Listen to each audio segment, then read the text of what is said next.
എനിക്ക് personally one of the worst Bollywood director എന്ന് തോന്നിയ ഒരു വ്യക്തിയാണ് റെമോ ഡിസൂസ. ആളുടെ ഫിൽമോഗ്രഫി നോക്കിക്കഴിഞ്ഞാൽ ആകെ ഒറ്റ ഒരു ഓണസ്റ്റ് നോക്കി കാണാൻ പറ്റുള്ളൂ, അതാണ് ABCD. ബാക്കി എല്ലാം അൾട്രാ ലെവൽ ബോംബുകളാണ്. പേരുകൾ എടുത്തു പറയാം: flying Jatt, race 3, street dancer, വെറുതെ പൈസ കളയാൻ വേണ്ടി ഡയറക്ഷൻ ഒക്കെ ആയിട്ട് ഒരു ഡാൻസർ. സോ ഈ റെമോ ഡിസൂസയുടെ ലേറ്റസ്റ്റ് വർക്കാണ് Be Happy, starring Abhishek Bachchan, Nora Fateh. Amazon പ്രൈവറ്റിൽ സ്ട്രീമിംഗ് ആണ്.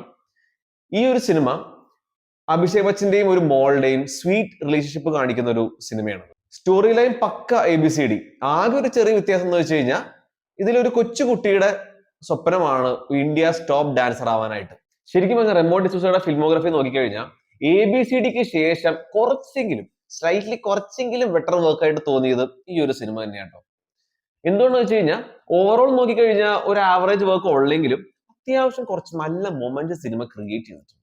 ഇമോഷൻസ് നന്നായി കൺവേ ചെയ്തിട്ടുണ്ട്. ഫസ്റ്റ് ഹാഫ് ഒക്കെ പക്ക ഒരു ഡാൻസ് റിയാലിറ്റി ഷോ കാണുന്ന ഒരു പോലെ. കുറച്ചു നേരം ഡാൻസ് കാണിക്കും, കുറച്ചു നേരം ഫാമിലി ഇമോഷൻസ് കാണിക്കും, പിന്നെയും കുറച്ച് ഡാൻസ് കാണിക്കും, പിന്നെയും കുറച്ച് ഫാമിലി റൊമാൻസ് കാണിക്കും. അങ്ങനെ പരമ ഷോ ഒരു screenplay by Remo D'Souza, Tushar Hiranandani, Kanishka Deo, Chirag Garg.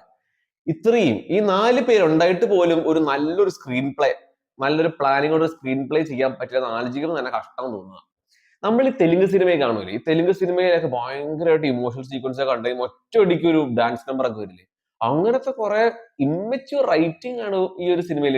ഡയറക്ഷനും mediocre ആയിട്ട് തന്നെ തോന്നിയുള്ളൂ. പിന്നെ ക്ലൈമാക്സിൽ ഭയങ്കര ഇന്റൻസ് ആയ ഒരു ഡാൻസ് സീക്വൻസ് ആട്ടോ. ആ ഒരു ഇന്റൻസ് ഡാൻസ് സീക്വൻസ് പോലും ഭയങ്കര ഒരു സൂപ്പർഫിഷ്യൽ ആയിട്ടാണ് ഫീൽ ചെയ്തത്. ഒട്ടും അങ്ങോട്ടൊരു കണക്ഷൻ ഫീൽ ചെയ്യുന്നില്ല. സോ ഇത്രയും അധികം ഒരു ആവറേജ് വർക്ക് ആയിട്ട് പോലും നമ്മൾ അവിടെ പിടിച്ചിട്ട് നമ്മളെ കാണിക്കുന്നത് അഭിഷേക് ബച്ചനും ഇനായത്ത് വർമ്മയുമാണ്. അഭിഷേക് ബച്ചൻ ആസ് യൂഷ്വൽ ഗംഭീരമായിട്ട് അഭിനയിച്ചിട്ടുണ്ട് അച്ഛനായിട്ട്. അതേപോലെ തന്നെ ഇനായത്ത് വർമ്മ ഞെട്ടിച്ചിട്ടു ആ കൊച്ചായിട്ട്. ആ ഡാൻസ് നമ്പേഴ്സ് നന്നായിരുന്നു, അതേപോലെ തന്നെ പെർഫോമൻസിലും നന്നായിട്ട് തന്നെ ചെയ്തിട്ടുണ്ട്. പിന്നെ ഇവരുടെ ആ ഒരു സ്വീറ്റ് റിലേഷൻഷിപ്പ് നന്നായിട്ട് തന്നെ ക്യാപ്ചർ ചെയ്തിട്ടുണ്ട്. അവരുടെ കെമിസ്ട്രിയും ഒരു രസമായിരുന്നു തിയേറ്ററിൽ നിന്ന് കാണാൻ വേണ്ടി. നാസർ രസമായിരുന്നു, ഒരു ഫൺ ഗ്രാൻഡ് ഫാദർ ആയിട്ട്. നാസർ ഇനായത്ത് വർമ്മയുടെ കെമിസ്ട്രിയും it was very sweet. Johnny Lever completely waste ചെയ്തിട്ടുണ്ട് ഒരു കോമഡി റോളിൽ. നോറ ഫത്തേഹ് ഡാൻസിന് കൊള്ളാം, അഭിനയം കുറേ ഇനിയും പഠിക്കാനുണ്ട്.